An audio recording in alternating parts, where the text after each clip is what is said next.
Assalamualaikum students. Hope you all of them will be fine.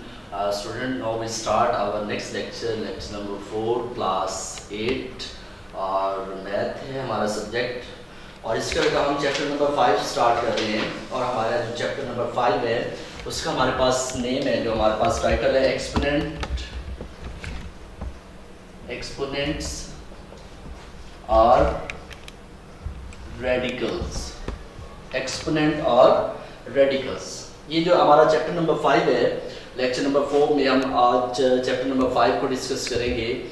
इसमें हमारे पास बेटा जो टाइटल है वो है एक्सपोनेंट्स एंड रेडिकल्स। सबसे पहले तो मैं ये डिस्कस करूंगा कि एक्सपोनेंट्स क्या होते हैं और रेडिकल्स क्या होते हैं, एक्सपोनेंट फॉर्म कौन सी होती है और रेडिकल फॉर्म कौन सी होती है।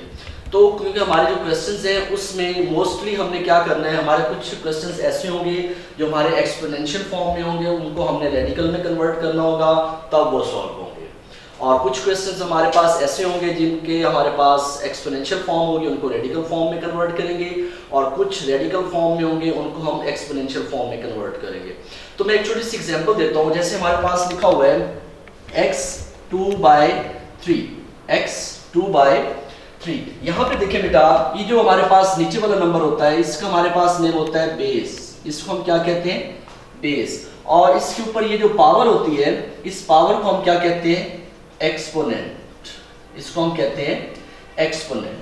तो ये हमारे पास होता है बेस और इसको हम कहते हैं पावर को एक्सपोनेंट। जैसे मैं एक और लिखता हूँ 5 की पावर, यहाँ पे मैं लिख देता हूँ 3, 5 पावर 3। तो ये जो नीचे 5 लिखा हुआ है 5, इसको हम क्या कहेंगे, बेस, और इस पावर को हम क्या कहेंगे, एक्सपोनेंट।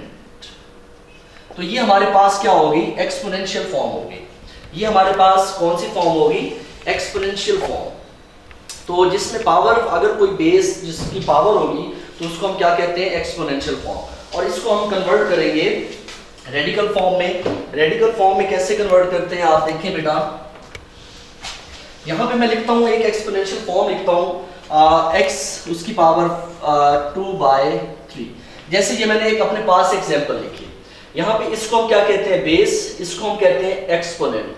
तो ये हमारे पास ओवरऑल इसको हम क्या कहेंगे, इसको हम कहेंगे एक्सपोनेंशियल फॉर्म। Exponential form. तो इसको हम कन्वर्ट करेंगे रेडिकल फॉर्म में। किसमें कन्वर्ट करेंगे, रेडिकल फॉर्म में। रेडिकल फॉर्म में कैसे कन्वर्ट करते हैं, सबसे पहले आप क्या लिखें, स्क्वायर रूट। इस तरह स्क्वायर रूट लिखने के बाद यहां पे ये जो बेस होगी, इस बेस को उठा के हम क्या करते हैं, अंदर लिख देते हैं। उसके बाद यहां पे ये जो डिनोमिनेटर हमारे पास होता है, पावर में जो हमारे पास डिनोमिनेटर होता है, इसको हम कहते हैं इंडेक्स। इंडेक्स हम यहां पे लिखते हैं, यहां पर ये हमारे पास हो गया इंडेक्स। अब यहाँ पे हमारे पास क्या बच गया, 2 को आप क्या करें, अंदर लिख दें। तो ये जो हमारे पास एक्सपोनेंशियल फॉर्म थी उसको मैंने कन्वर्ट कर दिया रेडिकल फॉर्म में। मैं एक और एग्जांपल लिखता हूं। जैसे यहाँ पे देखें 5 की पावर 3, 5 पावर 3। तो यहाँ पे देखें 5 पावर क्या है, 1/3। 5 पावर क्या है, 1/3। ये हमारे पास क्या है, एक्सपोनेंशियल फॉर्म। ये हमारे पास क्या है, एक्सपोनेंशियल फॉर्म। इसको अगर हम कन्वर्ट करें रेडिकल फॉर्म में तो सबसे पहले हमने क्या लिखना है, स्क्वायर रूट। स्क्वायर रूट के बाद उस स्क्वायर रूट के अंदर हमने क्या लिखनी है, बेस। स्क्वायर रूट के अंदर क्या लिखनी है हमने, बेस। बेस हमारे पास क्या है, 5। अब यहाँ पे बेस के बाद हमने लिखना है इंडेक्स। इंडेक्स हमारे पास ये जो डिनोमिनेटर होता है इसको हम क्या कहते हैं, इंडेक्स कहते हैं। तो ये यहाँ पे आपने ये यहाँ पे ये इंडेक्स लिख देना है। तो इस तरह हम क्या करते हैं, हमारे पास जो एक्सपोनेंशियल फॉर्म होती है उसको हम कन्वर्ट कर लेते हैं रेडिकल फॉर्म में। तो सेकंड आप देखिए एक्सपोनेंट। अगर कोई नंबर, आपका कोई भी नंबर पावर की फॉर्म में होगा, जो भी नंबर आपका पावर की फॉर्म में होगा उसको हम क्या कहते हैं, एक्सपोनेंट्स, पावर को। और जो नंबर आपका इस तरह रेडिकल यानी कि स्क्वायर रूट की फॉर्म में लिखा होगा उसको हम क्या कहते हैं, रेडिकल नंबर। तो ये होता है एक्सपोनेंट्स और रेडिकल। यानी कि अगर आपका नंबर पावर की फॉर्म में है तो एक्सपोनेंट, और अगर आपका रेडिकल यानी कि स्क्वायर रूट की फॉर्म में नंबर लिखा हुआ है तो उसको हम क्या कहते हैं, रेडिकल्स कहते हैं। तो मोस्टली ये हमारा जो टॉपिक नेम है वो है एक्सपोनेंट और रेडिकल्स। यहाँ पे हम स्टार्ट लेते हैं एक्सरसाइज 5। इसमें हमारे पास क्वेश्चन नंबर 3 है, express each of the following exponent. Question number 3 ये हमारे पास है, express each of the following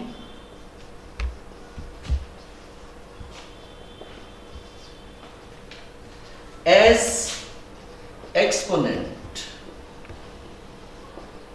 यानी कि इसमें जितने भी पार्ट्स हैं उसमें हमने क्या करना है, उनको एक्सपोनेंट की फॉर्म में डिस्कस करना है। जैसे हमारे पास है 3 square root multiply 3 square root multiply 3 square root multiply 3 square root. यहां हमारे पास ये 3 स्क्वायर रूट है, तो वो कहते हैं जी इनको एक्सपोनेंट की फॉर्म में आप करें। तो यहां पे देखें आप लोग, जिसकी कोई पावर नहीं होती उसकी हमारे पास पावर क्या होती है, 1। जैसे ये 3 स्क्वायर रूट है, इसकी पावर नहीं है तो इसकी पावर क्या होगी, 1। ये स्क्वायर रूट 3 स्क्वायर रूट, इसकी पावर भी 1 और एज इट 1। अब यहाँ पे देखें, आप लोगों को ये पता है बेटा कि अगर हमारे पास इस नीचे वाले नंबर को हम क्या कहते हैं, बेस, और उसकी पावर अगर तो कुछ लिखा हो तो उसको हम एक्सपोनेंट कहते हैं। अगर कोई भी आपके पास पावर नजर नहीं आ रही तो हम अपने पास से 1 लगा देते हैं, तो वो होता है हमारे पास एक्सपोनेंट। अब यहाँ पे देखें, बेस हमारे पास सबकी सेम है, तो हम क्या करते हैं, बेस सेम है और मल्टीप्लाई हो रहे हैं तो हम क्या करते हैं, एक बेस लिखते हैं और पावर्स जो होती हैं उनको ऐड कर देते हैं, 1 + 1 + 1 + 1। तो ये हमारे पास बन जाएगा 3 स्क्वायर रूट होल पावर 4। तो ये था हमारे पास। अब यहां पे क्या होगा, ये जो हमारे पास नीचे वाला नंबर होगा इसको हम क्या कहेंगे, 3 स्क्वायर रूट को बेस, और ये जो हमारे पास पावर 4 है इसको हम क्या कहेंगे, एक्सपोनेंट। तो हमारे पास एक्सपोनेंट क्या होगा, 4। तो यानी कि इस तरह आपने क्वेश्चंस को सॉल्व करना है। आपने सबसे पहले उसको एक्सपोनेंट फॉर्म में लेके आना है, फिर नीचे वाला जो नंबर होगा उसको हम क्या कहते हैं, बेस, और उसकी जो पावर होगी उस पावर को हम क्या कहते हैं, एक्सपोनेंट कहते हैं। इसी तरह हमारे पास देखिए, जैसे एक और क्वेश्चन है 8/27। इसका सेकंड पार्ट देखें, 8/27। अब यहाँ पे आप देखें, इसको भी हमने क्या करना है, एक्सपोनेंट फॉर्म में कन्वर्ट करना है। आप फर्स्ट क्या करें, 8 के फैक्टर बनाएं। 8 के हमारे पास फैक्टर क्या बनते हैं, 2 4 8, 2 2 4 2 1, यानी कि हमारे पास 8 के फैक्टर बनते हैं 2 होल पावर 3। इसी तरह 27 के भी आप फैक्टर बना लें, 3 9 3 3 3 1। तो ये हमारे पास 27 के फैक्टर बन गए 3 की पावर होल क्यूबिक। तो यहाँ पे देखिए हमारे पास 8 के हमारे पास फैक्टर बने 2 पावर क्यूब, और नीचे हमारे पास 27 के फैक्टर हमारे पास बने 3 क्यूब। अब यहाँ पे देखें, 2 जो हमारे पास है उसकी पावर भी 3 है, और नीचे हमारे पास जो 3 है इसकी पावर भी 3 है। जब दोनों नॉमिनेटर की पावर सेम होती है तो हम क्या करते हैं, उनकी होल पावर कर लेते हैं। ये बात आप याद रखिएगा, जब डिनोमिनेटर और नोमिनेटर दोनों की सेम पावर हो तो हम क्या करते हैं, उनको होल पावर कर लेते हैं। जैसे यहाँ पे देखें, 2 की पावर भी 3 है और नीचे 3 की पावर भी 3 है, दोनों की पावर सेम है, तो हम 2/3 की होल पावर 3 कर लेंगे। अब यहाँ पे देखें, ये हमारे पास एक्सपोनेंट फॉर्म में कन्वर्ट हो चुका। एक्सपोनेंट मैंने पहले बताया कि हमारे पास अगर कोई नंबर पावर की फॉर्म में है, किसी भी नंबर की अगर कुछ पावर है तो उसको हम क्या कहते हैं, एक्सपोनेंट। अब यहाँ पे देखें, सेम उसी तरह हमारे पास जो नीचे वाला नंबर होगा 2/3, ये हमारे पास बेस होगी, और एक्सपोनेंट क्या होगा हमारे पास, एक्सपोनेंट हमारे पास होगा 3। यानी कि नीचे वाले नंबर ब्रैकेट के अंदर जो नंबर होगा इसको हम क्या कहेंगे, बेस, और ऊपर जो पावर होगी उस पावर को हम क्या कहेंगे, एक्सपोनेंट। यानी कि जो हमने क्वेश्चन नंबर 3 स्टार्ट किया, इसमें हमने एक्सपोनेंट्स बनाने हैं। तो आप क्या करें, उसको पहले सॉल्व करें। अगर फैक्टर बनाने हैं या अपना बेसिस को ऐड करना है, उनकी पावर्स को ऐड करना है, तो सारा क्वेश्चन सॉल्व करने के बाद जो नीचे वाला नंबर होगा उसको आप बेस कहेंगे, और जो उसकी पावर होगी उस पावर को हम क्या कहेंगे, एक्सपोनेंट कहेंगे। तो इसी तरह हमारे पास नेक्स्ट क्वेश्चन जो 4 है, 4 में भी हमने इसी तरह ही करना है कि यहाँ पे देखिए, एक क्वेश्चन और कर देता हूँ, 2 whole power -3 multiply 2 whole power -3। अब यहाँ पे देखिए, आप लोगों को मैंने बताया था बेटा कि हमारे पास अगर बेस सेम हो तो हम क्या करते हैं, पावर्स को ऐड कर देते हैं। तो यहाँ पे देखिए, अगर आपके पास पावर सेम है तो आप बेस को भी मल्टीप्लाई कर सकते हैं। जैसे 2 की पावर -3 है तो 2 की पावर -3 है, तो आप क्या करें, 2 × 2 होल पावर आप क्या करें, -3 कर दें। तो ये हमारे पास क्या बन जाएगा 2 मल्टीप्लाई 2 4 और होल पावर क्या बन जाएगा -3। अब यहाँ पे देखें हमारे पास बेस जो होगी वो हमारे पास क्या होगी 4 और एक्सपोनेंट हमारे पास क्या होगा -3। तो ये क्वेश्चन नंबर 3 में जस्ट आपने बेस और एक्सपोनेंट बताना है। सेम इसी तरह क्वेश्चन नंबर 4 में भी आपके पास है, उसमें भी state the base and exponent in each of the following, उसमें भी आपने बेस और एक्सपोनेंट बताना है। तो सेम इसी तरह आप जब उसकी इसमें तो आपने क्या किया क्वेश्चन को सॉल्व किया और फिर आपने डिस्कस किया कि बेस क्या है और एक्सपोनेंट क्या है।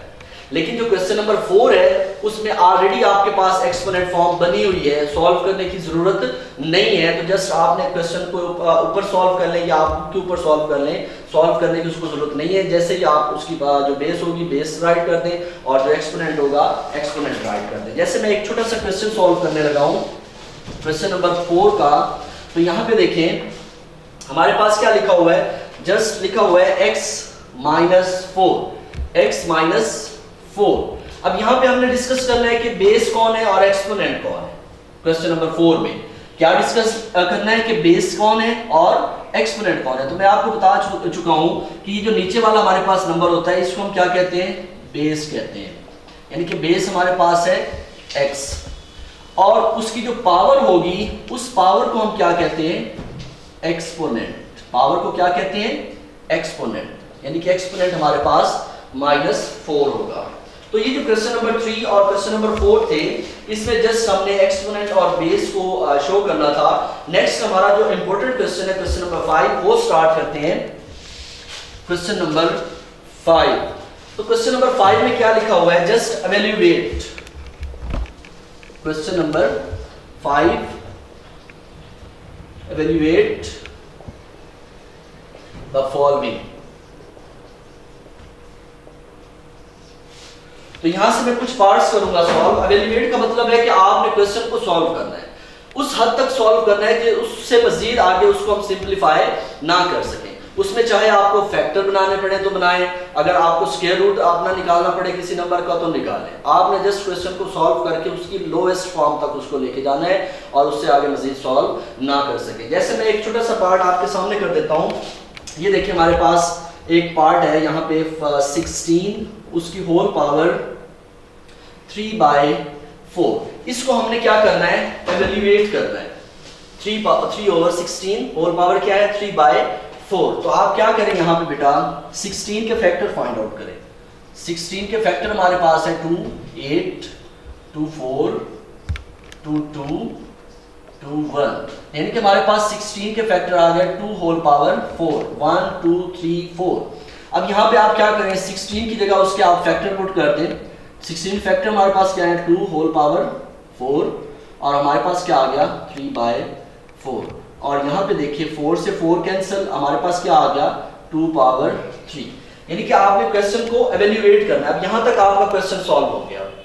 आपने क्या किया जस्ट 16 के फैक्टर बनाए और उस फैक्टर्स को क्या किया 16 की जगह पुट कर दिया और 4 से 4 कैंसिल, रिमेनिंग आपके पास क्या आया 2 की पावर 3। अब आपको ये बात पता होना चाहिए कि जिस नंबर की जितनी पावर होती है उसको उतनी दफा मल्टीप्लाई किया जाता है। जैसे यहाँ पे देखिए मैं करने लगा हूँ 2 की पावर 3 है तो 2 मल्टीप्लाई 2 मल्टीप्लाई 2, 2 को 3 टाइम मल्टीप्लाई करें तो ये हमारे पास क्या हो जाएगा 2 to 4, 4 to 8, that is our answer.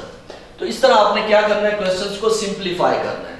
आपने क्या करना है फैक्टर बनाना है, फैक्टर बनाकर उनको पुट करना है, जो चीज कट जाए उनको कट कर देना है और रिमेनिंग जो होगा वो आपका आंसर होगा। इसी तरह मैं एक और पार्ट कर रहा हूं। यहाँ पे देखें जैसे हमारे पास है 4/2 होल पावर 0, इसको भी हमने क्या करना है एवेल्युएट करना है। तो यहाँ पे देखें सबसे पहले तो आप ये बात याद रखें कि जिस नंबर की भी पावर 0 होगी वो नंबर 1 के इक्वल होगा। लेट्स सपोज अगर मैं यहाँ पे लिखता हूँ x और उसकी पावर में लिखता हूँ 0, x उसकी पावर क्या लिखता हूँ 0, तो ये किसके इक्वल होगा 1 के। ये आपने याद रखना है। जिस नंबर की भी पावर 0 होगी, जिस नंबर की भी पावर 0 होगी वो नंबर 1 के इक्वल होता है। जैसे फॉर एग्जांपल मैं यहाँ पे लिखता हूँ 5 होल पावर इसकी मैं 0 लिख देता हूँ तो ये 1 के इक्वल होगा। तो इसी तरह यहाँ पे देखें 2 उसकी पावर भी 0 है तो 2 किसके इक्वल होगा 1 के इक्वल होगा। तो जिस नंबर की भी पावर 0 होती है उसको हम किसके इक्वल रखते हैं 1 के। अब यहाँ पे देखें 4 स्क्वायर रूट ओवर 2 की पावर 0 है तो ये किसके इक्वल होगा 1 के। और यहाँ पे देखें 4 स्क्वायर रूट डिवाइडेड बाय 1 4 ही आएगा। और आगे आप क्या करते हैं भाई 4 की स्क्वायर रूट आप क्या करें 4 के फैक्टर बना लें 4 के फैक्टर 2 2 to 4 2 1 यानी कि हमारे पास 4 के फैक्टर क्या है 2 की पावर 2 और ऊपर हमारे पास क्या आ गया स्क्वायर रूट। और स्क्वायर और स्क्वायर रूट कैंसिल हो जाते हैं तो रिमेनिंग हमारे पास क्या आ जाएगा 2। ये हमारे पास आंसर होगा। तो इस तरह आपने क्वेश्चंस को एवेल्युएट करना है खुद से। यहां पे मैं एक और क्वेश्चन कर देता हूं। यहां पे हमारे पास है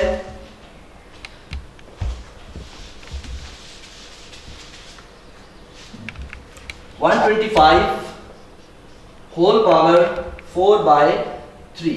जैसे ये देखें क्वेश्चन हमारे पास है 125 होल पावर 4/3। ये हमारे पास एक्सपोनेंट फॉर्म है।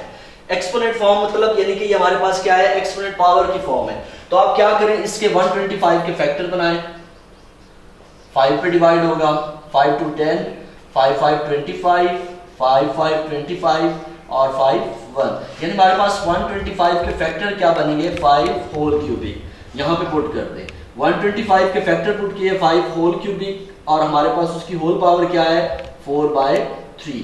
तो ये 3 से 3 कैंसिल रिमेनिंग हमारे पास क्या आ जाएगा 5 की पावर 4 5 पावर 4। अब क्या है 5 पावर 4 उसको 4 टाइम मल्टीप्लाई कर ले 5 5 25 125 और ये 625 हमारे पास हो जाएगा। That is our answer. तो इस तरह आपने क्वेश्चंस को क्या करना है एवेल्युएट करना है।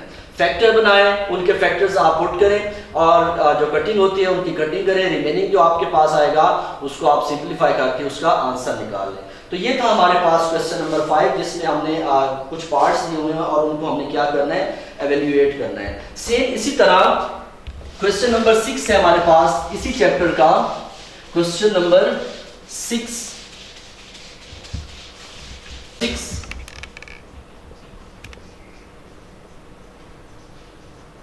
simplify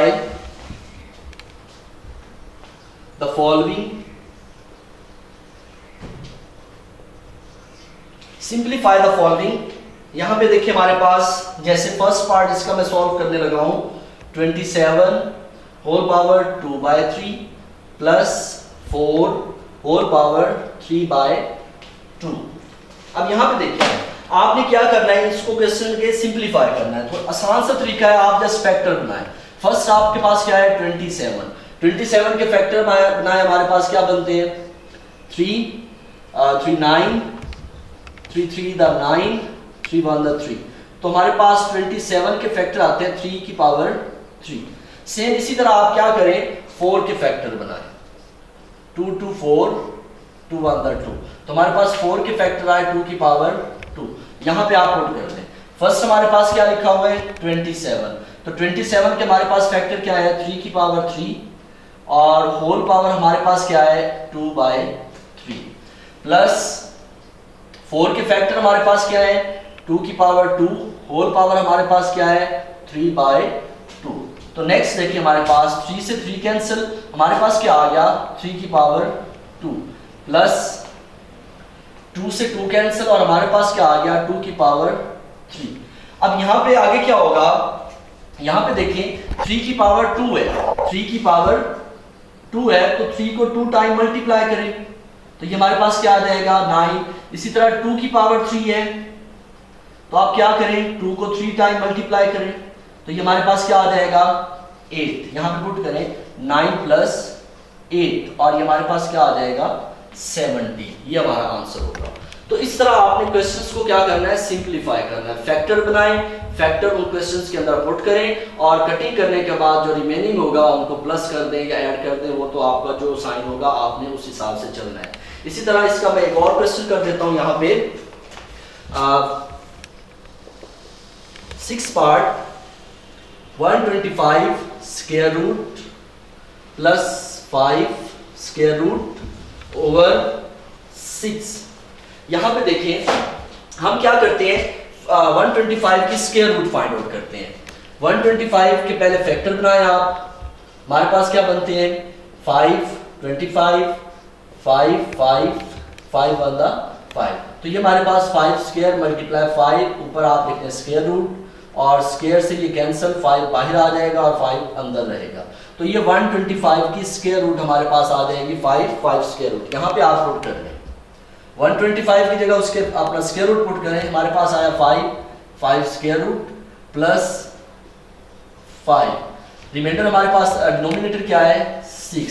ऊपर से आप क्या करें 5 स्क्वायर रूट कॉमन ले लें, हमारे पास क्या आ जाएगा, ये 5 स्क्वायर रूट कॉमन जाएगा तो 5 प्लस ये 5 स्क्वायर रूट कॉमन जाएगा तो इसका जो कोफिशिएंट होगा वो यहाँ पे बच जाएगा, और डिनोमिनेटर 6, तो 5 स्क्वायर रूट 5 प्लस 1 हमारे पास क्या हो जाएगा 6/6। तो 6 से 6 कैंसिल, हमारे पास क्या आ जाएगा 5 स्क्वायर रूट। तो इस तरह आपने क्वेश्चंस को क्या करना है, सिंप्लीफाई करना है। नेक्स्ट देखिए, मैं एक और पार्ट कर देता हूँ, बहुत इजी चैप्टर है हमारे पास और बहुत अहम चैप्टर है, यह आपको 9th में हेल्प करेगा, क्योंकि जो हमारे पास 9th है उसमें हमारे पास सेकंड चैप्टर है जिसमें हमारे पास यही रेडिकल फॉर्म से एक्सपोनेंशियल फॉर्म में कन्वर्ट करना है, और एक्सपोनेंशियल फॉर्म से रेडिकल फॉर्म में कन्वर्ट करना है, और फिर उसको मजीद सॉल्व करना है। हमारे पास है 27 square root plus 81 square root over 3, third part. यहाँ पे देखें, इसमें भी आप क्या करें, जस्ट फर्स्ट हमारे पास क्या लिखा हुआ है 27, उसके ऊपर क्या लिखा हुआ है स्क्वायर रूट, 81 उसके ऊपर क्या लिखा हुआ है स्क्वायर रूट। तो आप 27 का भी स्क्वायर रूट फाइंड आउट कर लें, 81 का भी स्क्वायर रूट फाइंड आउट कर लें, और उसको फिर हम क्या करते हैं सिंप्लीफाई करते हैं। फर्स्ट 27 का स्क्वायर रूट फाइंड आउट करते हैं, 3 9 3 3 3 1, तो ये हमारे पास बन जाएगा 3 का स्क्वायर मल्टीप्लाई 3, और स्क्वायर अंडर रूट कैंसिल, 3 बाहर आ जाएगा, और जिसका स्क्वायर रूट कैंसिल नहीं हुआ उसको हम अंदर लिखेंगे, और ये हमारे पास आ गया 27 का स्क्वायर रूट। सेम इसी तरह आप 81 का स्क्वायर रूट फाइंड आउट कर सकते हैं, 3 27 3 9 3 3 3 1, तो ये हमारे पास आ जाएगा 3 का होल स्क्वायर मल्टीप्लाई 3 का होल स्क्वायर, और स्क्वायर अंडर रूट कैंसिल, और ये आ जाएगा 3 मल्टीप्लाई 3 और ये 9, ये हमारे पास आ गया 81 का स्क्वायर रूट। तो आप यहाँ पे पुट कर दें, 27 का स्क्वायर रूट हमारे पास आता है 3 स्क्वायर रूट प्लस हमारे पास 81 का स्क्वायर रूट क्या आता है 9, ओवर हमारे पास क्या है 3। आप ऊपर से क्या करें 3 कॉमन ले लें, 3 कॉमन लेंगे, ये 3 कॉमन जाएगा तो हमारे पास क्या बच जाएगा 3 स्क्वायर रूट प्लस यहाँ से 3 कॉमन लेंगे तो 3 आएगा ओवर 3 से 3 कैंसिल करें, और रिमाइंडर हमारे पास क्या आ गया 3 स्क्वायर रूट प्लस 3। इस तरह आपने क्या करना है, अपने क्वेश्चंस को सिंप्लीफाई करना है। तो ये चंद पार्ट्स मैंने किए हैं क्वेश्चन 5 से और क्वेश्चन 6 से, रिमेनिंग पार्ट्स जो है वो आपने खुद करने हैं। तो ये हमारा था चैप्टर नंबर 5, जिसमें हमने क्या किया, एक्सपोनेंशियल फॉर्म को रेडिकल फॉर्म में कन्वर्ट किया और रेडिकल फॉर्म को एक्सपोनेंशियल फॉर्म में कन्वर्ट किया। और मेन यहाँ पे मकसद था कि आपको पता चले कि रेडिकल फॉर्म कौन सी होती है और एक्सपोनेंशियल फॉर्म कौन सी होती है। अगर आपका कोई नंबर रेडिकल यानी कि स्क्वायर रूट की फॉर्म में है तो उसको हम उसकी रेडिकल फॉर्म कहते हैं, और अगर कोई नंबर पावर की फॉर्म में लिखा हुआ है तो उसको हम क्या कहते हैं, एक्सपोनेंशियल फॉर्म कहते हैं। मजीद जो पावर होती है उसको हम एक्सपोनेंट कहते हैं, और नीचे जो बेस होती है, नीचे वाला नंबर होता है उसको हम क्या कहते हैं, बेस कहते हैं। तो क्वेश्चन नंबर जो 6 और 5 है इस चैप्टर नंबर 5 का, वो क्वेश्चन आपके बहुत ज्यादा इंपॉर्टेंट है, और हैं भी बहुत से आपके पास ये छोटे से आपके पास क्वेश्चन है, छोटे छोटे क्वेश्चन है जिसमें आपने सिंपल उनको उनकी फैक्टराइजेशन करने के बाद उनको उनकी वैल्यू वहां पे पुट कर देनी है, और उनकी कटिंग करने के बाद रिमेनिंग आपका आंसर होगा। ये था हमारे पास चैप्टर नंबर 5। इंशाल्लाह बाकी हमारा जो वर्क होगा वो नेक्स्ट लेक्चर में होगा, और इसके आपने नोट्स कंप्लीट करने हैं चैप्टर नंबर 5 के। इंशाल्लाह मुलाकात होगी हमारी नेक्स्ट लेक्चर में। Thank you, Allah Hafiz.